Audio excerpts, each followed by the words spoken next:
Hey guys, today we're going to learn about the insertion sort. So let's get started. Imagine playing a card with your friend. Your friend shuffles a card and distributes it one at a time. How do you arrange it? You take the first card in your hand. You then take another card and compare that with the old one to find out its location. 4 is less than 10, so it goes before 10. You have 2 cards sorted in the list. You now take another card. You start comparing the new card with the list of sorted cards from the right. 7 is less than 10, but more than 4, so 7 goes in between.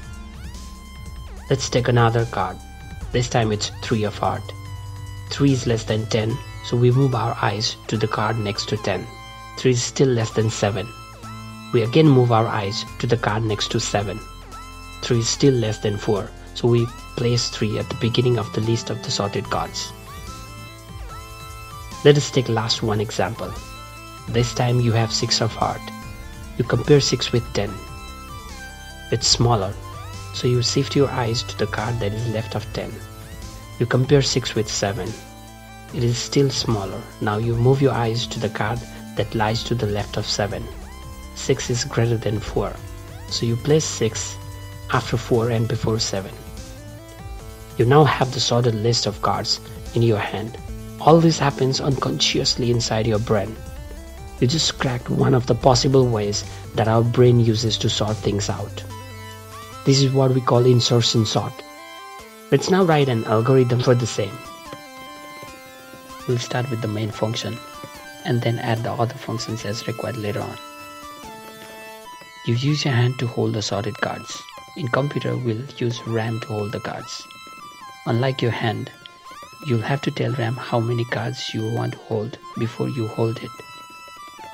We'll talk more about this later. We'll create a loop and call 3 functions from here. Insert sort, get card, display. Let's start with the easy one, get card function.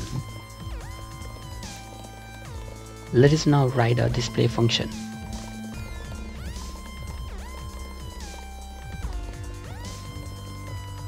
Let's move on to the last function, insertion sort. This function has 2 arguments. First one is the sorted card holder, and the second one is the new card given by your friend that we need to sort and place it in sorted card list. We need to tell RAM how much memory we will need to hold the sorted cards. How do you know how much memory we need? Well, one thing we know about this function is that we'll call this function every time we get a new card. This means we'll need to tell RAM to reserve 1 extra place for new card. So let's find out how many cards are present in the sorted list and reserve 1 extra memory in the RAM. We'll now create a loop that will help us to check the cards in the sorted list from right side. All we need to do here is check if the new card is smaller than the rightmost card. If it is, then we move on to the second card from the right. We keep doing this until and unless we find the correct position for the new card. Let's understand why we need this loop. When you play a card game, if you want to place 6 in between 4 and 7, you can simply insert it. But in array, you can't simply insert a new number between 2 existing numbers. You'll have to shift each number one at a time and empty the place you want to insert the new number. This loop is doing the same thing here. Alright, let's run the program now. First number is 10 and the sorted list is also 10.